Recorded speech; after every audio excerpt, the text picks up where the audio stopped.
Hello everyone, कैसे हैं आप सब लोग। मैं अंकित ततुड़ी आप सबका एक बार फिर से स्वागत करता हूं हमारे यूट्यूब चैनल पर। और आज हम लोग चर्चा करने वाले हैं एटम्स और एलिमेंट्स के ऊपर। हम आज बेसिकली कंपेयर करने वाले हैं एटम्स को एलिमेंट्स से कि एटम्स एलिमेंट्स क्या हैं, क्या ये दोनों एक चीज हैं, क्या ये अलग हैं, इनमें क्या सिमिलरिटी है, क्या डिफरेंस है, क्या रिलेशन आखिरकार इन दोनों में। इस पूरे रिलेशन को हम अच्छे से समझने वाले हैं। और ये वीडियो देखने से पहले मैं आपसे रिक्वेस्ट करना चाहूँगा कि आप हमारे चैनल पे जो हमने समझाया था एटम और एलिमेंट, उनको आप अलग से एक बार समझ लीजिए, तब ये वीडियो आपको ज़्यादा यूजफुल रहेगी। क्योंकि मैं बहुत ज़्यादा डेप्थ में इन पे चर्चा कर चुका हूँ और मैं इनको यहाँ पर सिर्फ कंपेयर करूँगा। मैं बहुत ज़्यादा डेप्थ में चीज़ों को नहीं समझाने वाला। आपको अगर समस्या हो तो आप प्लीज़ डिस्क्रिप्शन में जाकर उस वीडियो को देख लीजिए, आपको सारे डाउट क्लियर हो जाएंगे। चलिए आगे बढ़ते हैं जी कि हम आज देखने वाले हैं एटम और एलिमेंट का कंपैरिजन। देखिए, एक है एटम और एक है एलिमेंट। क्या है पहली बात, बहुत फंडामेंटल बात, बहुत इंपॉर्टेंट बात, और वो बात जो बहुत लोग इग्नोर करते हैं कि एटम एक मैक्रोस्कोपिक एंटिटी है। मैक्रोस्कोपिक, माफ कीजिएगा मुझे, माइक्रोस्कोपिक एंटिटी है। एटम क्या है, एक मैक्रोस्कोपिक एंटिटी है और सिंगुलर एंटिटी है। यानी कि एटम एक सिंगल एटम है। ये लीजिए न्यूक्लियस, ये एटम सिंगल एंटिटी है, कोई मैक्रोस्कोपिक एंटिटी नहीं है। इसको आप देख नहीं सकते। माइक्रोस्कोप मतलब बहुत छोटी सी सिंगुलर एंटिटी है एटम, ठीक है। दूसरी तरफ अगर मैं एलिमेंट की बात करूं तो एलिमेंट क्या है, एलिमेंट एक मैक्रोस्कोपिक एंटिटी है, यानी बल्क एंटिटी है। एलिमेंट क्या है, मैक्रोस्कोपिक या बल्क एंटिटी है, यानी कि जिसको आप देख सकते हैं उसको आप एलिमेंट कहते हैं। समझे बात को। अच्छा, आपको थोड़ा सा समझा दें, एग्जाम्पल दें थोड़ा सा, तो मैं कह सकता हूं कि अगर मेरे पास, समझिएगा, अगर मेरे पास ये Fe का एटम है, Fe है आयरन, इसका एटम है, इसका कुछ न्यूक्लियस है, उसमें इलेक्ट्रॉन घूम रहे हैं कुछ, है ना, और ये काफी बड़ा सा कुछ है, बहुत सारे शेल्स हैं इसमें, ठीक है। ये एक Fe का एटम है, मैक्रोस्कोपिक एंटिटी है, ठीक है, एक सिंगुलर एंटिटी है, सिंगुलर एटम है। लेकिन जब मैंने कई सारे Fe एटम्स, अब मैं थोड़ा क्या मैक्रोस्कोपिक, यानी मैं थोड़ा बड़ा पीछे से देख रहा हूँ इसे, मतलब समझ रहे हो ना, जूम आउट एक तरीके से, तो मुझे इतना छोटा सा दिख रहा है Fe। इस तरीके से बहुत सारे एटम मिलकर मैं एक आयरन का ब्लॉक देख रहा हूं। मैं क्या देख रहा हूं, एक Fe का ब्लॉक देख रहा हूं। एक आयरन का जब मैं ब्लॉक देख रहा हूं तो मुझे ये पता है कि इस आयरन के ब्लॉक के अंदर बहुत सारे Fe के एटम्स हैं, बहुत सारे Fe के एटम्स हैं। तो अब इस ब्लॉक को मैं आयरन एलिमेंट कहूंगा। मैं क्या कहूंगा, ये Fe एलिमेंट है और ये Fe का एटम है। समझे बात को। एटम एक सिंगुलर एंटिटी है, माइक्रोस्कोपिक एंटिटी है, जबकि एलिमेंट एक बल्क एंटिटी है। इसको मैं Fe एलिमेंट नहीं कहूंगा, नहीं नहीं नहीं नहीं, नहीं। मैं इसे कहूंगा ये Fe एलिमेंट का सिंबॉलिक रिप्रेजेंटेशन हो सकता है, निश्चित रूप से हो सकता है, ठीक है। अगर आपको कहीं पर Fe लिखा है तो आप बिल्कुल समझते हैं कि Fe एलिमेंट का सिंबॉलिक रिप्रेजेंटेशन है, लेकिन ये Fe एटम नहीं है। Fe एटम अगर सिंगल है, अगर एक सिंगल एटम है तो Fe एटम नहीं है। Fe एलिमेंट वो तब है जब वो बल्क में मौजूद है। समझे। तो आशा करता हूं समझोगे इस बात को, है ना, कि किस तरीके से माइक्रोस्कोपिक एंटिटी और किस तरीके से एलिमेंट एक मैक्रोस्कोपिक एंटिटी है, ठीक है। आगे बढ़ते हैं। ठीक है, अगली बात कही जा रही है कि एटम, है ना, किसी भी छोटा सा पार्टिकल है, किसी भी मैटर का एटम भी छोटा सा पार्टिकल है। और क्या खासियत है इसमें, खास क्या है कि ये समझिएगा यूनिकली डिफाइन करता है केमिकल एलिमेंट को। ये केमिकल एलिमेंट एटम नहीं है हालांकि, लेकिन एटम केमिकल एलिमेंट को यूनिकली डिफाइन करता है। अभी मैंने आपसे कहा था ना कि कहीं पर अगर Fe लिखा है तो आप ये मानेंगे कि भाई आयरन एलिमेंट का रिप्रेजेंटेशन है ना। इसका जो एटम होगा, समझिएगा, Fe एलिमेंट का जो एटम होगा, और मैं कहूं कॉपर एलिमेंट का जो एटम होगा, है ना,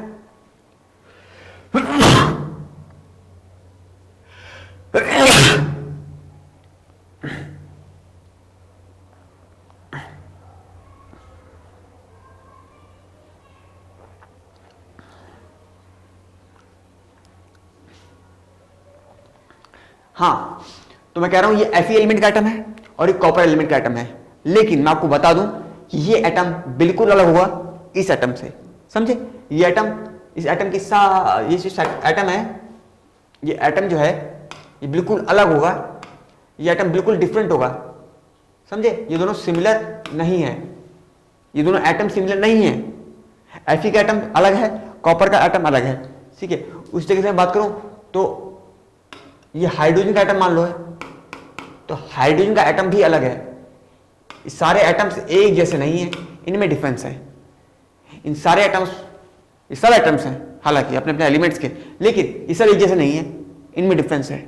क्या डिफरेंस है वो आप कभी भविष्य में पढ़ेंगे, आपको शायद पहले से मालूम हो, लेकिन अभी के लिए मैं कहना चाहूंगा कि ये एटम सेम नहीं है। इसीलिए ये बात यहां पे लिखी गई है कि जो एटम है वो यूनिकली डिफाइन कर रहा है एक एलिमेंट, केमिकल एलिमेंट को। एटम जो है वो एक केमिकल एलिमेंट को यूनिकली डिफाइन कर रहा है, उसकी यूनिकनेस को दिखा रहा है कि नहीं बिल्कुल ये अलग ही कुछ एलिमेंट है। ये कैसे चलेगा उसके एटम्स को देख के, उसके एटम ही अलग है। समझे बात को? ठीक है, अब एलिमेंट को समझते हैं। देखिए एलिमेंट क्या है, आप जानते होंगे शायद कि सिंपलेस्ट सब्सटेंस है, सिंपलेस्ट फॉर्म ऑफ सब्सटेंस है। किसी भी सब्सटेंस, किसी भी पदार्थ, किसी भी केमिकल सब्सटेंस की सिंपलेस्ट फॉर्म, प्योरेस्ट तो है ही। देखिए आपको थोड़ा सा बताऊं, एलिमेंट भी और कंपाउंड भी दोनों प्योर फॉर्म है। कंपाउंड भी प्योर फॉर्म है मैटर की और एलिमेंट भी प्योर फॉर्म है मैटर की, लेकिन एलिमेंट सिंपलेस्ट फॉर्म है, सिंपलेस्ट फॉर्म है। सिंपलेस्ट फॉर्म में से क्यों कह रहा हूं सब्सटेंस की, मैं से क्यों सिंपलेस्ट फॉर्म कह रहा हूं, क्योंकि इसको मैं फर्दर डिकम्पोज नहीं कर सकता। हालांकि मैं इसे रिएक्ट करा के कुछ और बना सकता हूं, मैं केमिकल रिएक्शन के द्वारा इसे कुछ किसी और चीज में परिवर्तित कर सकता हूं, लेकिन मैं सिर्फ इसे डिकम्पोज नहीं कर सकता। इसे हीट करके या इलेक्ट्रिसिटी पास करके किसी भी तरीके से मैं इसे डिकम्पोज नहीं कर सकता। एलिमेंट को मैं डिकम्पोज नहीं कर सकता कि मुझे डिकम्पोज होकर वो कुछ और सिंपल सब्सटेंस दे, कुछ और सब्सटेंस दे दे, ये मैं नहीं कर सकता। समझे बात को?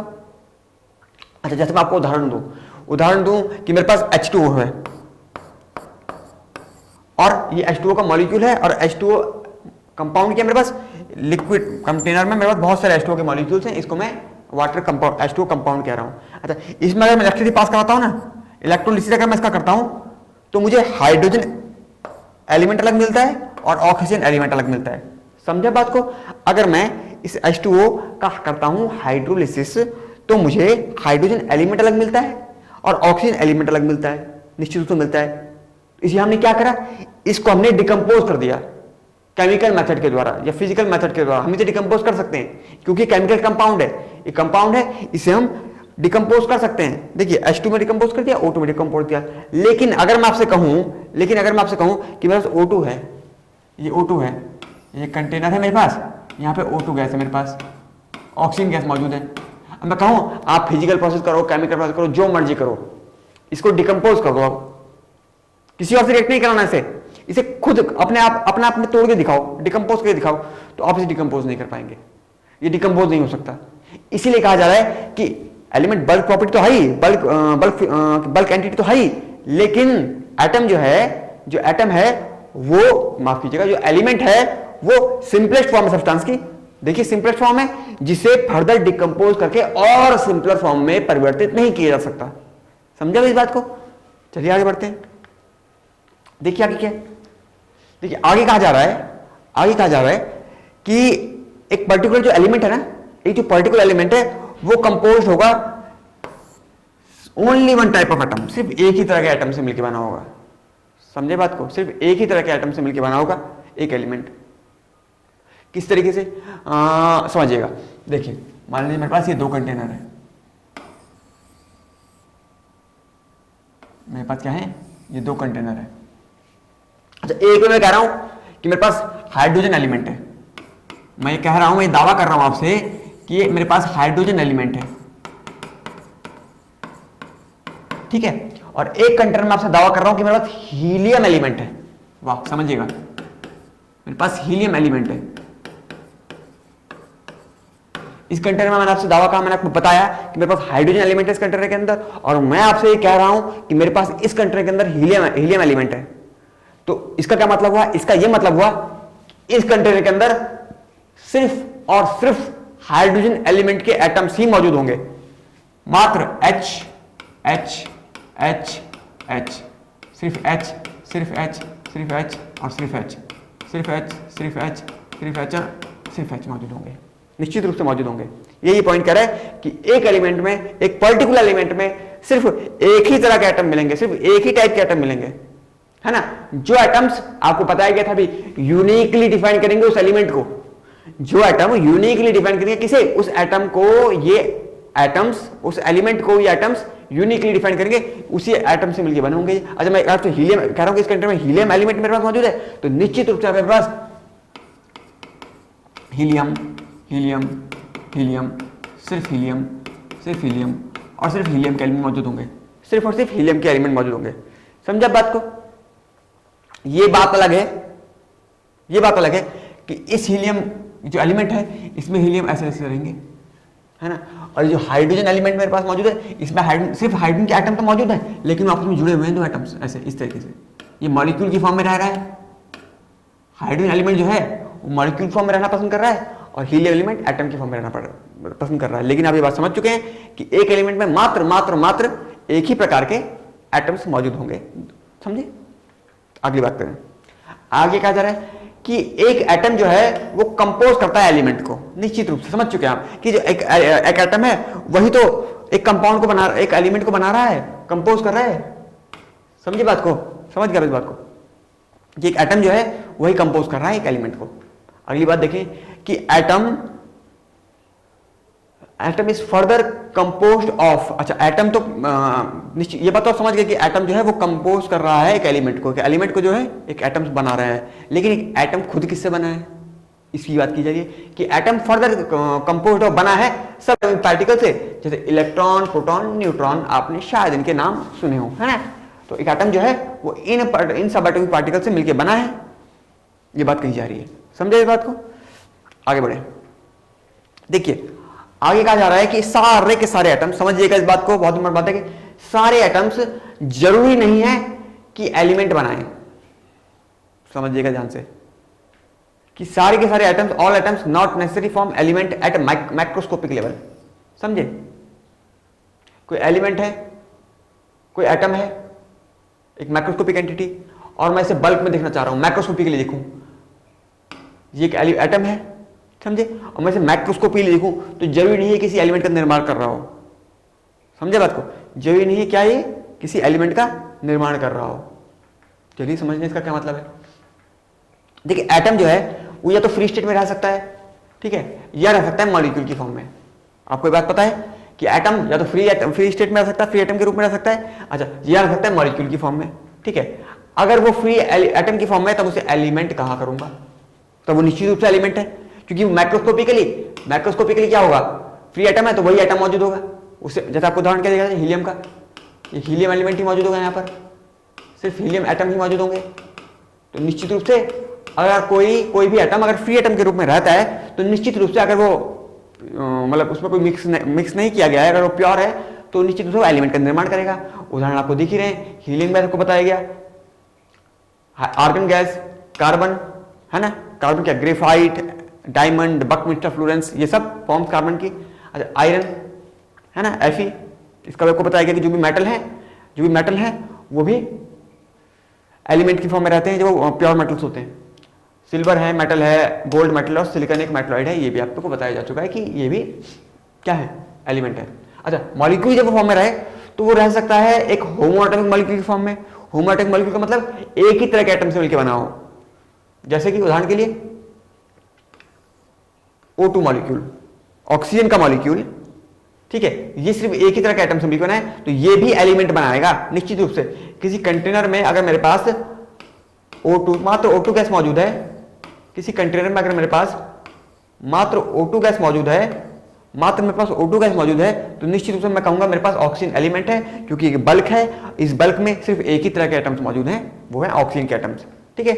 उदाहरण के लिए hydrogen gas, oxygen gas, ozone gas, phosphorus, white phosphorus और सल्फर एसिड, है ना। तो एटम आपने देखा कि एटम फ्री स्टेट में है तो वो एलिमेंट बना रहा है, अगर वो मोनोएटॉमिक मॉलिक्यूल की स्टेट में है तो भी एलिमेंट बनाए, लेकिन जरूरी नहीं कि एटम हमेशा ही एलिमेंट बनाए। क्यों? क्योंकि हो सकता है कि वो हेटेरोएटॉमिक मॉलिक्यूल की फॉर्म में रह रहा हो। हेटेरोएटॉमिक मॉलिक्यूल की फॉर्म मतलब वो किसी और एटम से जुड़ा हो, है ना, जो एटम दो से ज्यादा डिफरेंट एटम्स से मिलकर बने हो मॉलिक्यूल, ठीक है, उन्हें कंपाउंड कहा करेंगे। उदाहरण H2O, वाटर, दो तरह के एलिमेंट के एटम से मिलकर बना है H2O। तो हमारे पास किसी कंटेनर में H2O है, इस पर चर्चा कर चुका हूं मैं। तो मैं इसे एलिमेंट नहीं कहूँगा, क्योंकि ये प्योर सब्सटेंस नहीं है। ये सब जितने भी कंपाउंड्स है ना, ये जो है कार्बन डाइऑक्साइड हुआ, अमोनिया हुआ, ये सब क्या है, एलिमेंट नहीं बना रहे हैं। इसलिए बात कही जा रही है क्या कि एटम्स माइक्रोस्कोपिकली हो सकता है कि एलिमेंट बना रहे हो, है ना, एलिमेंट का फॉर्मेशन कर रहे हो, और ये भी हो सकता है कि एटम जो है माइक्रोस्कोपिकली एलिमेंट का फॉर्मेशन ना कर रहे हो, बल्कि कंपाउंड के फॉर्म में दिख रहे हो माइक्रोस्कोपिकली।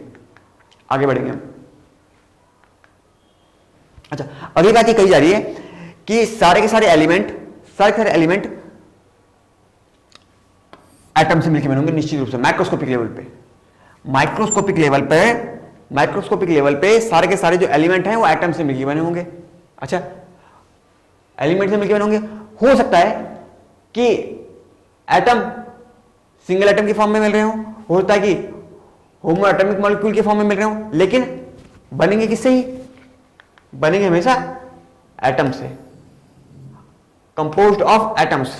माइक्रोस्कोप सारे के सारे एलिमेंट, ये भी एलिमेंट है, ये भी एलिमेंट है, ये माइक्रोस्कोपिकली एटम से मिलके ही बने हैं। यहां पे इनके एटम्स फ्री स्टेट में रह रहे हैं और इनके एटम जो है वो मॉलिक्यूल की फॉर्म में रह रहे हैं, लेकिन ये होमो एटॉमिक मॉलिक्यूल की फॉर्म में रह रहे हैं। इसीलिए ये बात कही गई कि एलिमेंट जो है वो जो एलिमेंट है वो माइक्रोस्कोपिकली एटम से ही होंगे, एटम से ही मिलके बने होंगे, है ना। समझे इस बात को। चलिए आगे बढ़ते हैं। देखिए एलिमेंट जो है, आपको अभी भी बात हुई, दोबारा दिखा रहा हूं कि एलिमेंट जो है वो एटम की फॉर्म में एग्जिस्ट कर सकते हैं, नेचुरली एलिमेंट की फॉर्म में एग्जिस्ट करते हैं, या फिर एलिमेंट जो है वो मॉलिक्यूल की फॉर्म में एग्जिस्ट कर सकते हैं। ठीक है, अगर वो मॉलिक्यूल फॉर्म में कर रहे हैं तो निश्चित रूप से वो होमो एटॉमिक मॉलिक्यूल होंगे।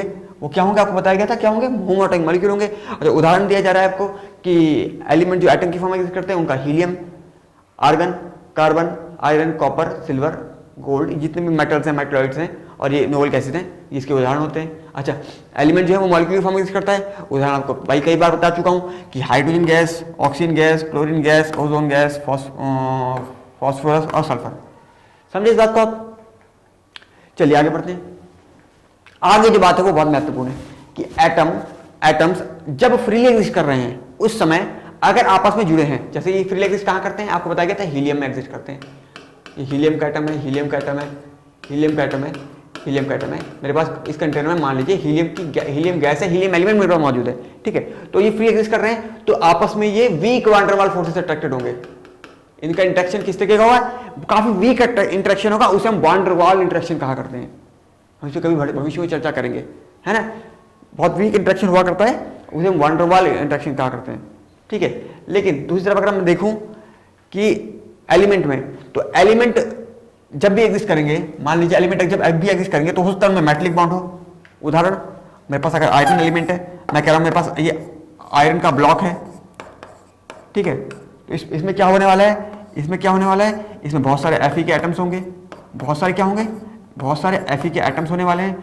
और ये सारे के सारे Fe के एटम्स क्या होंगे, आपस में क्या होंगे, मेटेलिक बॉन्ड के द्वारा जुड़े होंगे। कैसे जुड़े होंगे, मेटेलिक बॉन्ड के द्वारा जुड़े होंगे, है ना। इस पर हम कभी चर्चा करेंगे मेटेलिक बॉन्ड क्या होते हैं। अच्छा, ये हो सकता है कोवेलेंट बॉन्ड से जुड़े हो। अच्छा, ये कैसे होता है, जैसे डायमंड, मुझे डायमंड का डायग्राम बनाना तो अच्छा नहीं आता, पर देख लीजिए थोड़ा कुछ इस प्रकार का देखिएगा। मान लीजिए डायमंड है ना, तो जो डायमंड है यहां पर एक कार्बन है और ये कार्बन ही कार्बन से जुड़ा होता है। इस तरीके से बहुत लंबी लंबी लंबी लंबी चेनें हैं, है ना, एक कार्बन बहुत सारे कार्बन जुड़ा हुआ है। ठीक है, और ये जो बॉन्ड है ये बेसिकली कोवेलेंट बॉन्ड है। यहाँ पर जो बॉन्ड दिख रहा है एलिमेंट के बीच में, एटम्स के बीच में, है ना, वो कोवेलेंट बॉन्ड है। तो एलिमेंट में हो सकता है मेटेलिक बॉन्ड हो, यहाँ पर देख लिया, हो सकता है कि एलिमेंट में कोवेलेंट बॉन्ड हो, आप देख चुके हैं। ये हो सकता है कि वान डेर वाल इंटरेक्शन हो, सिर्फ वान डेर वाल इंटरेक्शन कैसे हो, जब एलिमेंट ये एटॉमिक फॉर्म में हो, ये हीलियम एलिमेंट ही तो है, ये हीलियम एलिमेंट ही तो है। जब फ्री एग्जिस्ट कर रहा हो, एटॉमिक फॉर्म में हो, तो उसमें वान डेर वाल इंटरेक्शन लगेंगे। समझे बात को। चलिए आगे बढ़ते हैं। अब मुझे बताइएगा क्या, हीलियम एक एटम है, निश्चित रूप से हीलियम एक एटम है। अच्छा, क्या हीलियम अगर बल्क में मौजूद है क्या उसे मैं हीलियम एलिमेंट कहूंगा, निश्चित रूप से एलिमेंट कहूंगा, क्योंकि एक ही तरह के एटम से मिलकर बना है। अच्छा, क्या हाइड्रोजन गैस एक एटम है, नहीं नहीं नहीं नहीं, ये एटम तो नहीं है। एटम क्यों नहीं है, मॉलिक्यूल है ना, दो हाइड्रोजन मिल चुके हैं, दो हाइड्रोजन के एटम मिलकर एक मॉलिक्यूल बना के चुके हैं H2, तो ये इसमें एटम नहीं कहूंगा। लेकिन क्या मैं इसे, अगर ये बल्क में मौजूद है मेरे पास H2, तो क्या मैं उसे हाइड्रोजन एलिमेंट कहूँगा, हाँ निश्चित रूप से मैं उसे हाइड्रोजन एलिमेंट कहूँगा। किसी कंटेनर में अगर मेरे पास हाइड्रोजन के बहुत सारे मॉलिक्यूल्स मौजूद हैं तो निश्चित रूप से मैं उसे हाइड्रोजन एलिमेंट कहूँगा। अच्छा आगे देखें, कार्बन डाइऑक्साइड क्या ये एटम है?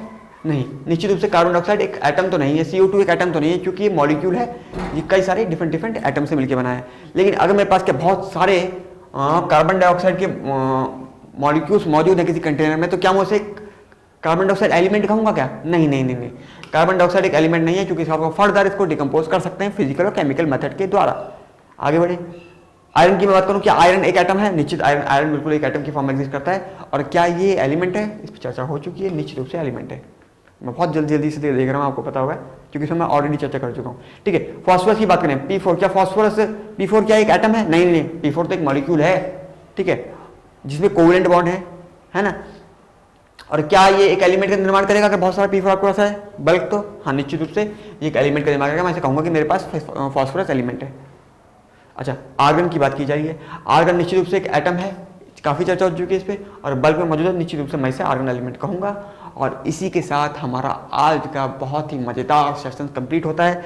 आशा करते हैं आपको सुन के अच्छा लगा होगा। मिलते हैं आपसे किसी अगली वीडियो में। धन्यवाद।